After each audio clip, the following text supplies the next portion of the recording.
SBENU versus ROX Tigers. It was a very, very fast 2-0 the last time. TF ban against the Tigers. Don't want Kuro bringing that to the mid lane. Caitlyn, interesting. Well, that is interesting. SBENU likes to run poke compositions. They did run Caitlyn Varus in their last win against CJ, so their most recent game win, they started to try out that poke composition, and they're going to deny it. Most of Sassen, as we talked about, and the weekly LCK, we heard from Don Goon, 16 unique picks from Sassen this season. So he's shown his versatility. He is quite a good mid laner, but he just doesn't have much of a supporting cast around him. Yeah. And we saw that last year too, but this year it just seems like there's been no improvement. There's been, regression maybe more than anything. It's been bad. There's the ban for Sivir as well. Interesting, because ROX has been liking to run Sivir. They ran it against Longzhu. Italy, all right. Well, getting that away from Peanut's probably a good idea. Well, that is how he totally styled on Flawless last time, but that means the Poppy goes over alongside the Trundle. Yeah, no Lulu pickup. Alistar still available. Lissandra still available. A lot of good picks out there. Will be that support Trundle, of course, but they're trying to dissuade SBENU from going with the Nautilus. It has been, of course, played in mid lane as well by Sassen. This will be another new champion for Sassen if he runs this one. Yazir. That's one we've seen him play a lot before, but not this season yet.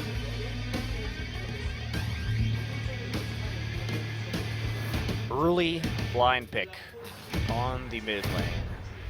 SBENU, of course, if they're on the red side, almost always saves their wacky counter picks, whether it's a Vel'Koz or a Malphite.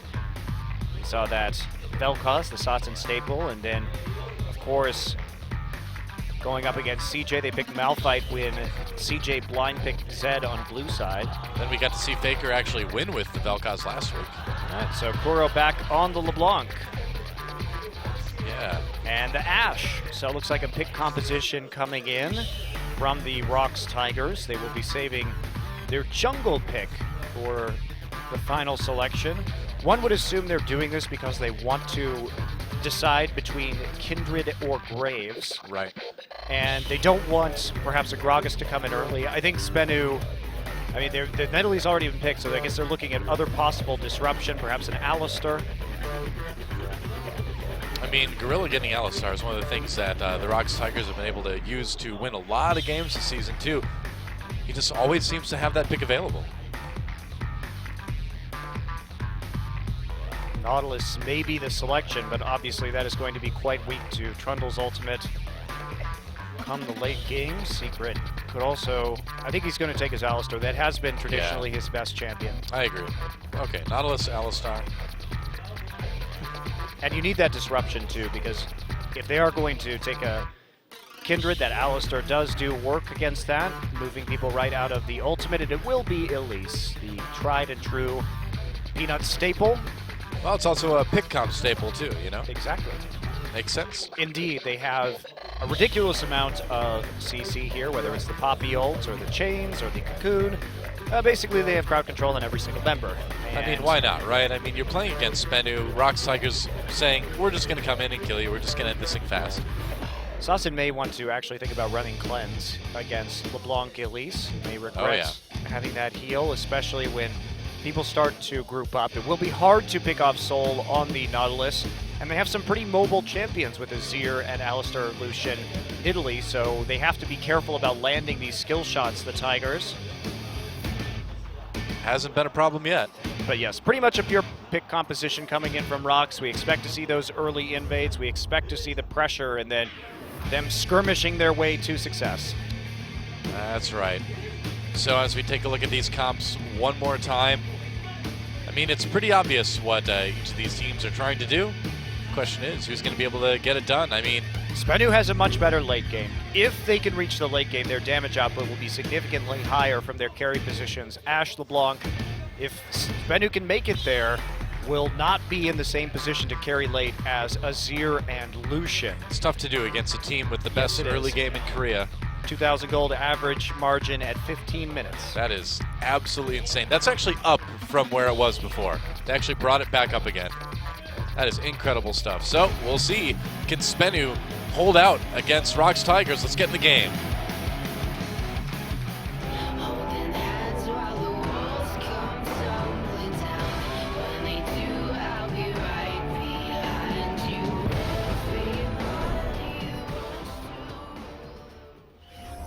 And welcome to Summoner's Rift for our third game of the night. SBENU Sonicboom taking on the first place ROX Tigers. And so, I mean, really, you can't get enough of that David versus Goliath analogy, right? Coming into this one, I mean, we saw that KDA chart, just how massively big a ROX Tigers was. Well, it's the defeated team versus the undefeated team yet again. Yep. Flawless is probably going to have Peanut, in his head after that last game that they played. Yeah, and in his jungle too. In his head, in his jungle, poking his brain.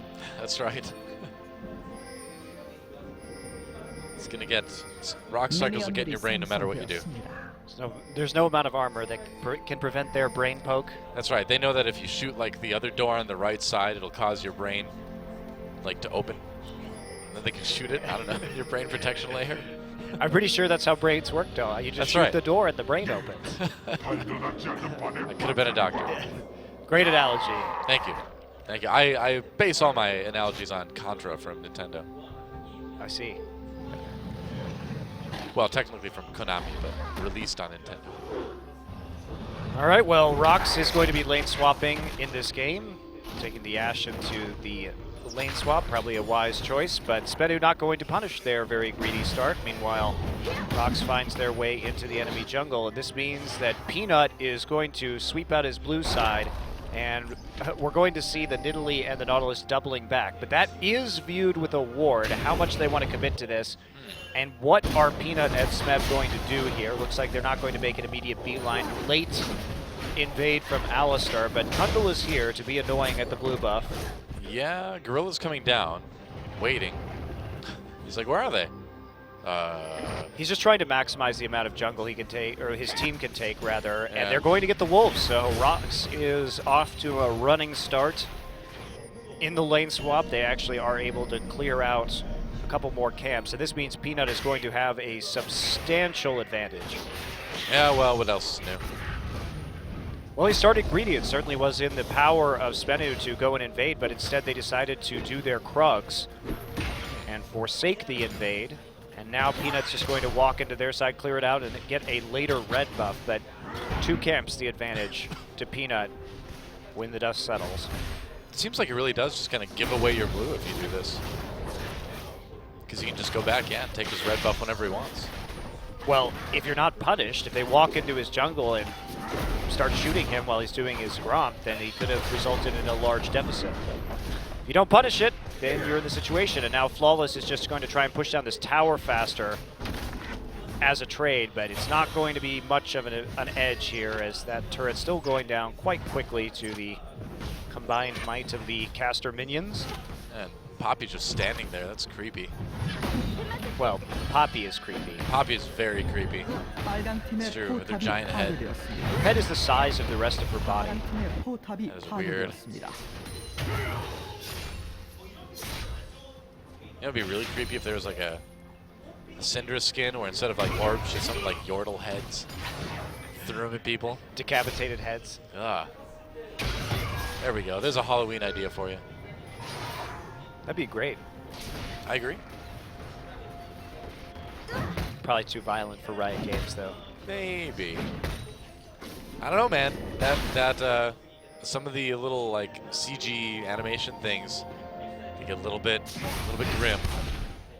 Do they? A little bit. There's no blood, though. Well, there's no story either, but they're there. The real crime, no story. Why not? I know for a fact that you, Monty, are just dying for some expanding on this lore, you know? I'm really excited about all the possibilities that the world of League of Legends presents to us. There's a new champion coming out. If they could make some sort of role-playing game, I feel like that would be the best choice for Riot. Dude, based why around not? League of Legends. You totally could. Because it would be awful, Doa. You totally could, though. Yes, you could, and it would be terrible. It'd be something, though. Yep, I suppose it would be something. Well, in this game, SBENU is just going to keep their dual lane on the bottom side and try and get the advantage out of this matchup. Early call from Nuclear. So they are going to stick with it, and this is what we could have seen last game, but neither team actually wanted to make this decision in the lane swap, and instead they'll prevent ROX from getting that first dragon and try and get in the preferable lanes, which are the 2v2. And of course, Soul was down in farm, but now he's going to farm all the way back up to the tier 1. And Flawless now has to get out of there. He's in your head. Invading, and Kuro threatening him with that LeBlanc. And now we get the top lane. Top versus top. Smeb versus Soul. Smeb a little bit down in CS, but he's got a big wave to farm off of. So this is definitely the advantage of SBENU now. They were able to equalize the top lane farm. They now have the better matchup in the bottom lane. Things pretty much even top. Poppy Nautilus, not a lot going to happen up there besides farming. But Kuro has actually jumped out to a very large lead against Sasson. We didn't actually get to see much of the trading going on in the mid lane, in spite of the fact that Sasson still has potions left over, so Kuro must be doing a number on him, or just threatening to zone him out early. Well, he was the one as well that forced the flash out of Flawless too, so Kuro being pretty mobile and pretty aware of what's going on near the lane too. That he is. Gorilla and Prey just staying back. They need to wait for level 6 sort of across the board right here to maximize their potential. Flawless is playing with the pressure and seeing if he can get a ward or two in. Yep. However, he does get seen by the Wolf Camp Spirit, so he's not going to go further right now. And they're also seen by a ward. Kuro on the roam. It's a good ward and try to help SBENU find the ROX Tigers SBENU has to be so careful about this. Kuro's waiting there. They don't know he's there. Flawless going after Peanut. Kuro comes over the wall, though. There's Gorilla flashing. Nice pillar on the Flawless. That is certainly going to be first blood. Goes over to Gorilla. He used his flash for that, so he deserved it. Yep. Kuro used his Ignite, but he didn't deserve it. Wow. Okay, nope. So that mistake. Sasson is back at base. You don't know where LeBlanc is. You probably shouldn't push that far up the lane when you don't have wards. They probably assume that LeBlanc recalled, but a dangerous assumption to make. They will pay. Now the fear begins. The uneasy feeling in the pit of Flawless's stomach. Hey, he already got a buff. So. Well, yeah, he's got that going for him. Then he died. He got one. Here we go. Or this is actually maybe that one. Oh, two. Maybe two. I actually wasn't watching his pathing. This could be the first time he's on that red buff. Well, he got a buff. That's the important thing. He's not buffless anymore. He's back to Flawless. Hello. There's a cow in that brush. Look out. Kuro doing some damage to Sasson. Peanut in secret. Dueling a little bit. But we'll see. Rift Herald taken by SBENU, so they've got a little bit of vision in the river there. So SBENU actually put their dual lane in the top lane now, and they left this huge minion wave here with no real way to stop them from taking this turret. That is curious indeed, Mr. Godoa. Wow. Yeah, I mean,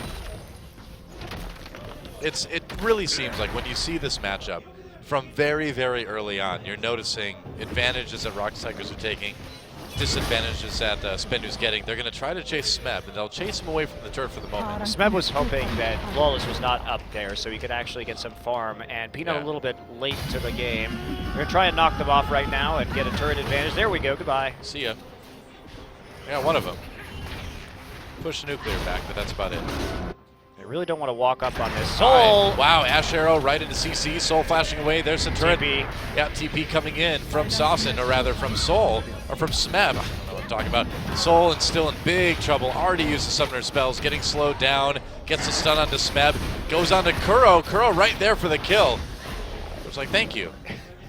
Hooked to death. But SBENU's going to get a nice push in the top lane as a result. So they have to make some advantage right here. They could give up 2 turrets for a kill, which obviously would be a very poor trade. Could go for the dragon maybe too. They're not going to go for it. Everybody just recalled immediately, or Prey did, and starts to move down into the top lane. But that was a pretty nice response there from SBENU. Just a hard push straight into the turret. They do deny some of the farm. And now, ROX has used a lot of summoner spells right there to pick up a kill, but they don't get that much of an edge. Nope. Still, though, over 1,000 gold lead at 10 minutes is already a pretty good start, despite being even on turrets.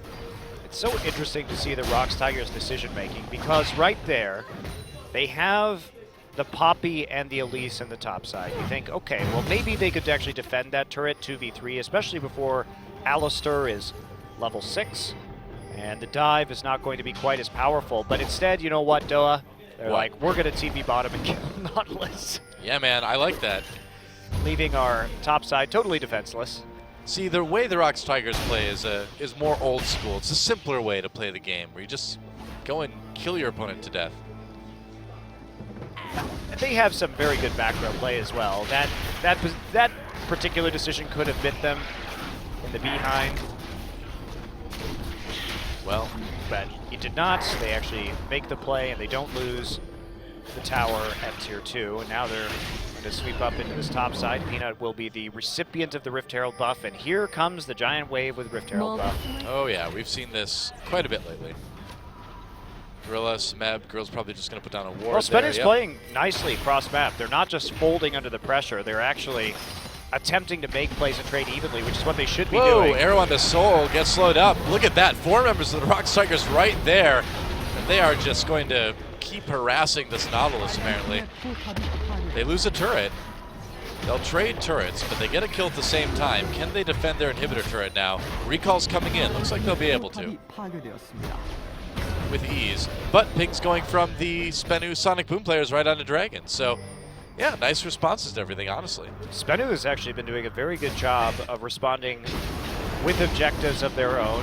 It'll be a Dragon and a turret for a Dragon and a kill. Definitely SBENU taking the approach. They're not rattled here by the rather unrelenting aggression of the ROX Tigers, and this is some of the flaw in the way that the Tigers play the game. At least we see Peanut with a Tracker's Knife. He has been doing that more recently. Yeah, he's actually been warding a little bit, which is a difference from his old strategy of not warding. Of taking Skirmisher's Saber and just dueling the enemy jungle. This is definitely smarter. It's nice to see them making this transition. Well, they need to. Like you said, I mean, the meta is good for them right now. That's helping them win a lot.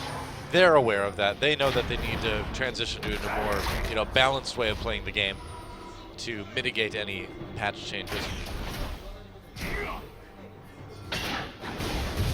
Trying to deny some vision of the river. SBENU won't be too bothered by that, considering they have the deep wards in and they already took the objective. Now they have a slow push coming out of that top lane. They need to protect Prey, but everyone from SBENU is starting to group up. Yeah, they want this mid lane really badly. Smeb can't come down. He doesn't have teleport up just yet.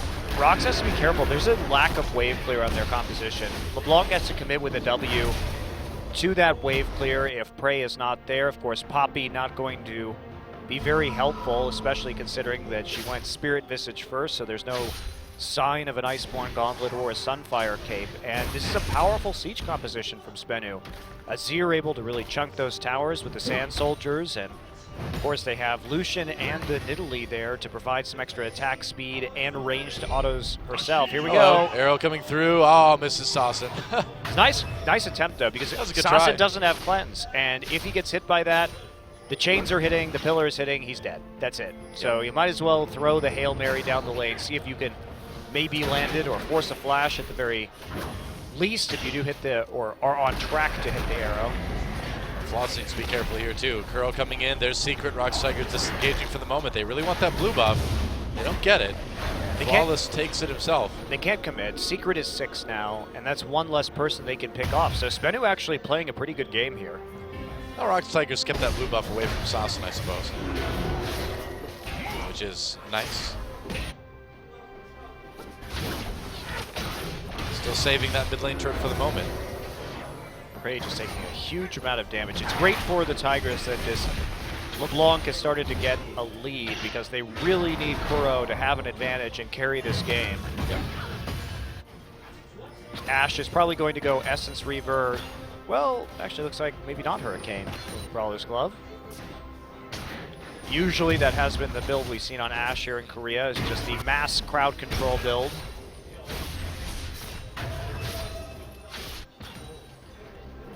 What do you think we'd see then? Maybe just right into IE for a lot of damage? I don't know. This is a bit interesting. A lot of things that Brawler's Glove could be turned into. True. I mean, it's not going to be IE, but what it is, we shall wait to see. It could be Shiv. They need wave clear, so it could be Shiv. Definitely building a Zeal. I'm going to assume that it's Essence Reaver Shiv. Shiv would make sense. Like we talked about, they do need the wave clear. And having that Ashe with a static Shiv would certainly help.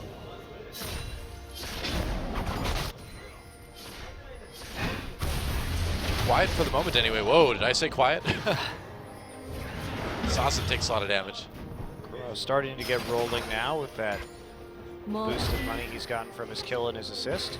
Well, SBENU has managed to hit the 15-minute mark with less of a gold deficit than the average for the ROX Tigers. They're definitely playing a lot better than their last outing. Yeah.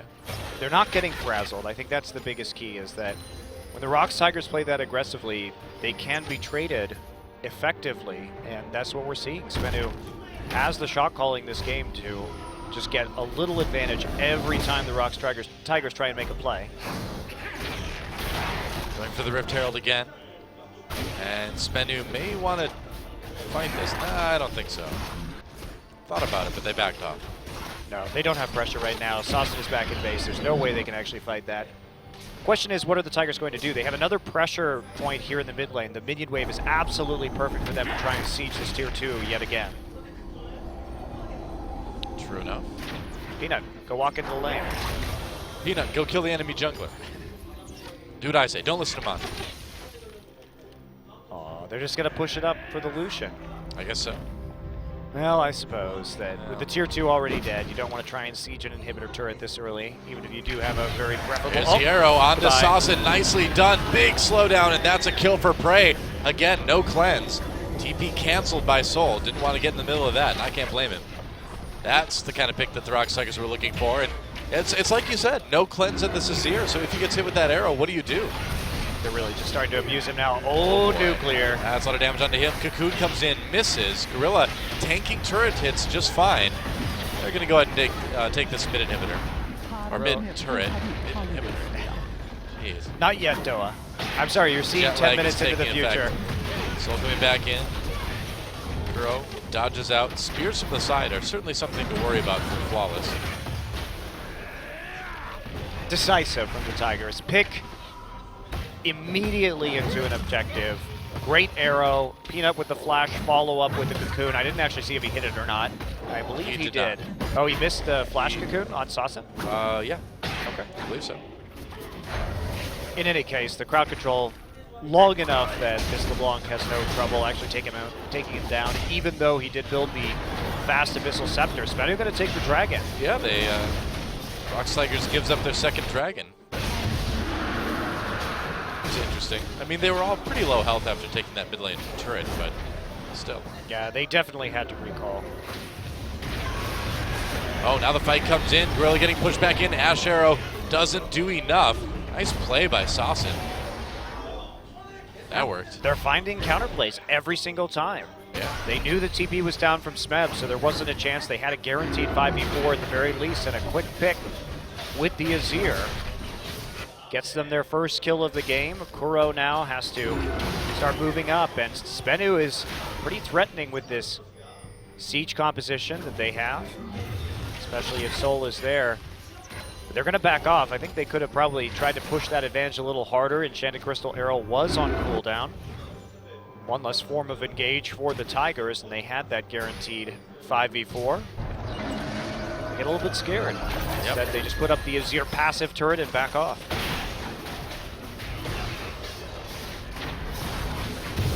Oh, Peanut takes the blue buff. The buffening. It's happening. The buffeting is happening again. Peanut takes your blue buff every time. Just don't get any buffs from here on out. It's been the story of this game. Peanut has done a very good job of controlling SBENU's blue buff so far. He denied it from Saucin once, forced Flawless to take it, and took it 2 other times. Yep. Nuclear getting a little bit of time to farm this wave down in bot lane. But the ROX Tigers have kind of slowed things down a little bit. And they have to keep the tempo up. They really, really do. Yeah. As good as they are, SBENU's composition is quite scary when it comes to the late game. They're starting to build some MR. Kuro has to keep going on this LeBlanc. He has to get absolutely huge. And actually, no, it will be the Hurricane. Okay. So I thought it might be a static Shiv just because of the lack of wave clear, but the Hurricane, of course, will help with that as well.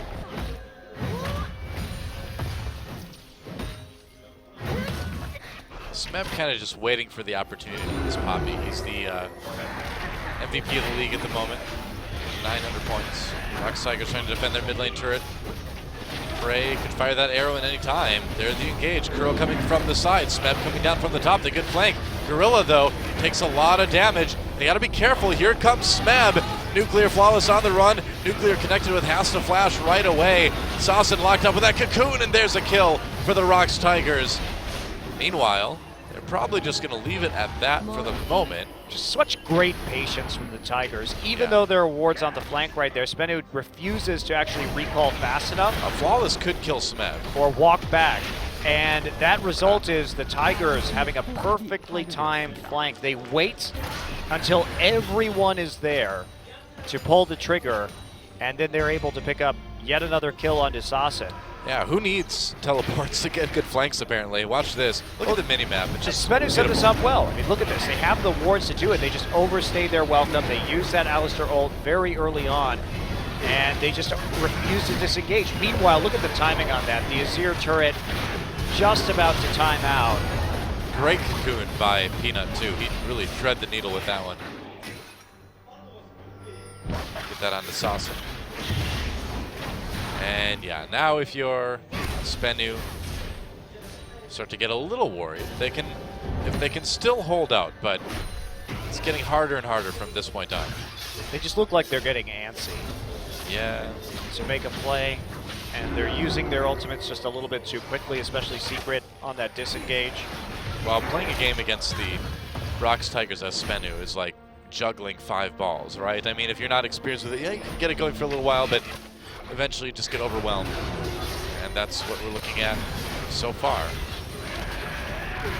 I can only juggle 3 balls. Arrow comes in onto Secret. No ult on Tanky Alistar. member, yeah, no ult, but still tanky anyway. Here comes Close, Smeb from the behind, and Kuro, it's the same fight we just saw. Saucin gets low, gets taken out. Same fight, it's the same fight we just saw. Nice knockup from Poppy. Secret gets in the backline to try to prevent some damage, but he will just be ground beef at the end of it all. And it's been the formula for the ROX Tigers with this pick comp. Apply pressure in the side lanes and then just collapse. And now that Spear hitting a Spiderling instead of Gorilla. They have an opportunity just to go for the Baron right now. That was just perfect. Second by second, the exact same fight we saw just moments ago.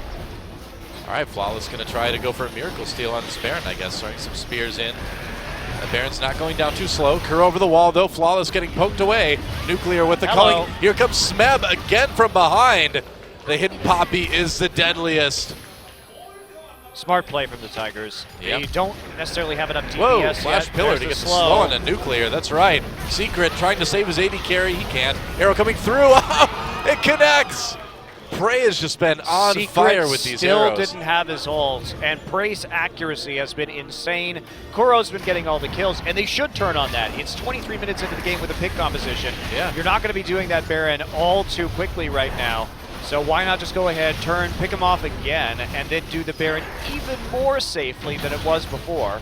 Just when you think the ROX Tigers are having a little bit of trouble, they turn it on and this happens, right? Let's watch that fight again. Yeah, Secret is going to pull nothing right there. Remember, he actually has his ultimate now. Hello. And he's going to come back in. But Saucin already dead to a LeBlanc combo. Missed chain there onto Flawless, but nice Poppy double knock-up. Secret with the ultimate now.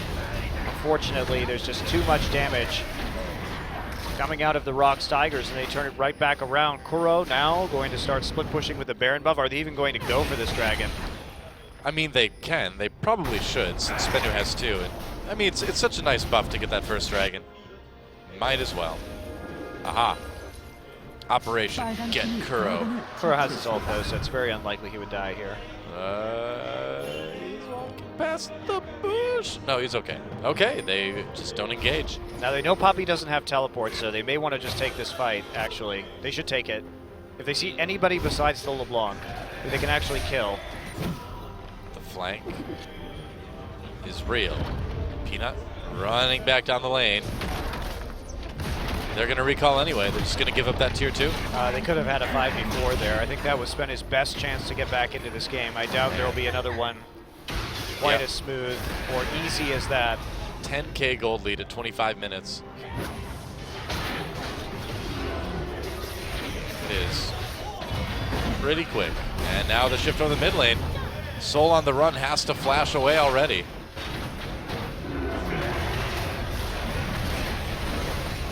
And they're just take a turret. Yeah, exactly. There's not a lot they can do. Secret just getting pushed back right away. The engage comes in from Smeb on the side. Ultimate from Saucin pushes some of the ROX Tigers back, but they don't really lose a whole lot. Saucin goes down. There goes So. Double kill for Kuro. Just going crazy on this LeBlanc already. Flawless is now lifeless. And there goes Secret too. So Nuclear the only one left, and we may just see an end of the game right here. I think we are going to see an end of the game. Yes. Yes. A good old 26-minute win for the ROX Tigers. I mean, SBENU lasted for all of about 10 minutes or so, 12 minutes? 15 minutes, we'll give them that. Kuro, ooh, going to the fountain. There goes the Nexus. And just like that, game 1 is over. GG. Well, SBENU actually played better than I expected. They did trade blow for blow in the early game. They were aware of what ROX was trying to do. The problem is that the Tigers are so good at executing their win conditions. 2 collapses on that mid lane where they will play super aggressively. They will dive you, they will team fight nearly perfectly to get the kills. Their coordination is just unrivaled right now. It's not like SBENU did anything terribly wrong, honestly. They were trying to push up that mid turret. They were trying to use their siege composition.